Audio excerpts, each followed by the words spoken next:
di jalan Allah. Ini Masjid Enam Syuhada lagi dikunjungi sama Ketua Hilmi. Modal awalnya berapa Pak Yudi Pramuko? 750.000 rupiah aja. Jadi ini 500 jutaan nih barang. Sekarang udah habis 310. Masya Allah, tuh udah pakai keramik, laponnya tinggal. Granit tuh kayak marmer. Tuh, Masya Allah nih, sampai juga kita ke sini. Masjid Enam Syuhada, ngapa namanya Masjid Enam Syuhada, Ya, Pak Yudi? kita mau mendokumentasikan perjuangan dakwah nama anak muda pengawal Habib Rizik Syihab itu. Masya Allah. Yang dibunuh sama orang jahat di kilometer 50. Kilometer 50 ya. Itu kan simbol memperjuangkan dakwah itu kita harus memberikan segalanya untuk Islam kan ya, untuk Masya dakwah Islam. Allah. Dan nama anak muda itulah yang sudah memberikan segalanya untuk Islam. Masya Allah. Apa nanti nama pemuda itu ada juga di sini mungkin diterapkan? Mungkin namanya Enam Syuhada. Enam Syuhada itu, Iya, Enam Syuhada dipasang di sini, Enam Syuhada. Bipali, apa yang dikomentarin dari ini semua, Bipali? Masya Allah, luar biasa. Dari uang 700.000, kalau pengen ternyata bisa. Bisa. Allah kirim. Tuh, bisa. Ya, dengan masuk satu gang kecil, tapi Bapak ini luar biasa. Kecil tuh. Oh, Masya Allah ya. Satu call aja. Masya Allah. Perjuangan Pak Yudi Pramuko, YouTuber sejagat paling tua. Tertua di semesta. Tertua di semesta. Masya Allah. Tukang donat. Tukang donat. Tukang donat dari Paru. Ini saya laporkan dari lapangan ini, langsung dari Masjid Enam Syuhada. Masya Allah. Dan ini dia. Dalam lihat ah. Tuh, lihat tuh masjidnya. Tuh imamnya di situ tuh. Malam-malam lagi kita. Masya Allah. Masih kurang nih. Atapnya katanya. Transfer aja dari rekeningnya di bawah, terlihat. Assalamualaikum warahmatullahi wabarakatuh. Saya Yudi Pramuko, tukang donat dari Parung, YouTuber tertua di semesta. Indonesia Corruption Watch itu kembali bergerak ya. Meskipun ketuanya itu sedang dipidanakan dalam proses pengadilan pencemaran nama baik, bukan ICW ya. Kontras itu ya. Mau saya salah. Salah, bukan yang dipidanakan itu koordinator Kontras ya, Hari Azhar, dan ketuanya koordinator Kontras itu siapa itu yang perempuan yang cantik itu namanya Fatia Maulidianti ya. Bukan, ini ICW lain. ICW itu Indonesia Corruption Watch itu minta mendesak supaya ketua KPU Hasyim Asy'ari ya, seperti pendiri NU itu namanya persis, Hasyim Asy'ari, untuk mengundurkan diri. Kenapa? Karena dia itu terindikasi keras berbuat curang ya, Caranya gimana kata ICW itu? Caranya dia memerintahkan KPU daerah untuk meloloskan partai yang TMS, yang tidak lolos syarat dalam verifikasi itu. Dia memerintahkan itu, dan itu kecurangan yang dibikin oleh KPU. Kenapa dia harus mengundurkan diri? Kan gitu pertanyaannya. Saya kan pengen tahu kenapa kok harus mengundurkan diri. Ya karena supaya nanti proses pemilu itu tidak diwarnai oleh kontroversi dan kecurangan, ya, kontroversi dan kecurangan yang berpangkal dari kredibilitas atau integritas KPU yang menjadi persoalan sejak awal ya, gitu.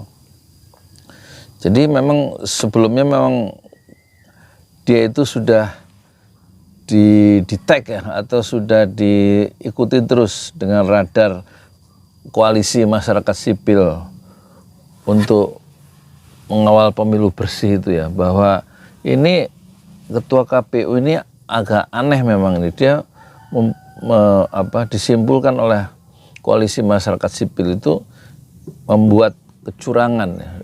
Ada tanda indikasi yang kuat ya. Dia membuat kecurangan dengan cara memerintahkan anak buahnya KPU daerah untuk meloloskan partai yang seharusnya tidak lolos ya, yang tidak memenuhi syarat ya. Nah, terus di samping itu ada keputusan dari Dewan Kehormatan Penyelenggaraan Pemilu yang kemarin hari Kamis itu memutuskan, menyimpulkan atau membuat kesimpulan bahwa Hasyim Asy'ari itu diberi peringatan oleh Dewan Kehormatan. Ini memang sejak awal ditunjukkan oleh Allah ya, siapa Hasyim Asy'ari ini sebenarnya ya. Sebelumnya diterpa oleh isu seksual kan, yang diadukan oleh seorang perempuan yang merasa diperkosa atau dilecehkan oleh Hasyim Asy'ari. Ini luar biasa ini, ketua KPU yang sekarang ini belum pada puncak penyelenggaraan sudah diterpa isu-isu yang dahsyat ya. Isu tentang wanita, pelecehan seksual, pemerkosaan dan nggak tahu lah, pokoknya isu-isu yang membuat kredibilitasnya itu sebenarnya sudah hancur sejak awal. Siapa ya Hasyim Asy'ari itu. Nah, kemarin tanggal 30 Maret itu keputusan penting juga, itu dia dikasih peringatan oleh Dewan Kehormatan Penyelenggara Pemilu. Kenapa? Lah, karena Hasyim Asy'ari menurut sidang itu tidak sepantasnya mengeluarkan pernyataan bahwa pemilu tahun 2024 itu harus diselenggarakan dengan sistem proporsional tertutup. Padahal masalah sistem proporsional tertutup itu kan sedang diperkarakan oleh satu partai, kalau nggak salah PDIP ya, yang mengajukan itu ke Mahkamah Konstitusi. Kalau nggak salah PDIP pengen sistem pemilu tahun 2024 itu sistem proporsional tertutup kalau tidak salah ya. Dan kemudian orang pada minta supaya pengaduan atau pengaduan PDIP ke Mahkamah Konstitusi segera dicabut ya.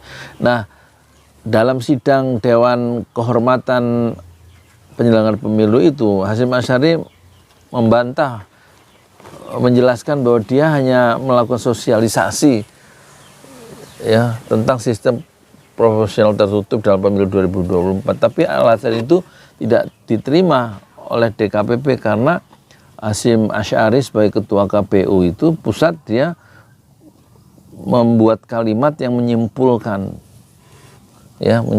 sebuah proses yang sedang terjadi di MK. Jadi nggak boleh ngomong begitu karena itu sedang diurus oleh MK, Mahkamah Konstitusi. Ini kena peringatan. Nah, kesimpulannya pemilu sebenarnya dalam bahaya kalau, ini menurut saya, kalau ketuanya itu tampaknya kredibilitasnya itu sejak sekarang itu tidak bisa dipegang ya. Integritasnya itu tidak bisa dipegang atau kredibilitasnya itu tidak meyakinkan gitu. Oleh sebab itu ICW, Indonesia Corruption Watch, yang menemukan dia indikasi pernah melakukan kecurangan dengan cara memerintahkan KPU daerah untuk meloloskan partai yang sebenarnya tidak memenuhi syarat, itu memang layak ya dia dipaksa harus mengundurkan diri ya, untuk kebaikan bersama. Dan itu berarti pribadi yang begitu bisa dipengaruhi oleh kepentingan-kepentingan yang lebih besar nanti, kepentingan uang, kepentingan perempuan, kepentingan bisnis dari tangan-tangan yang akan merusak hasil pemilu atau proses-proses pemilu kalau ketuanya tidak punya integritas yang kuat nih, kredibilitasnya tidak begitu meyakinkan seperti Hasyim Asy'ari. Bagaimana menurut Anda? Sebelum Anda memberikan komentar, jangan lupa di like, di subscribe, dan di share ya. Jangan lupa, jangan cuma nonton aja. di like terus dikomentari ya. Belajar memberikan pendapat. Pendapatnya nggak usah yang aneh-aneh, yang sederhana aja ya. Nggak usah juga ngata-ngatain saya, ngapain juga saya dikatain. Jadi saya baca, saya kasih love semuanya ya. Yang plus saya kasih love, yang minus saya kasih love. Tapi kasih aja pendapat yang kira-kira menambah ini perspektif gitu loh, yang menambah nilai, menambah kredit poin buat pembaca aja. Kalau dibaca komentar tuh ada tambahan ilmu pengetahuan, bukan yang negatif-negatifnya. Assalamualaikum warahmatullahi wabarakatuh.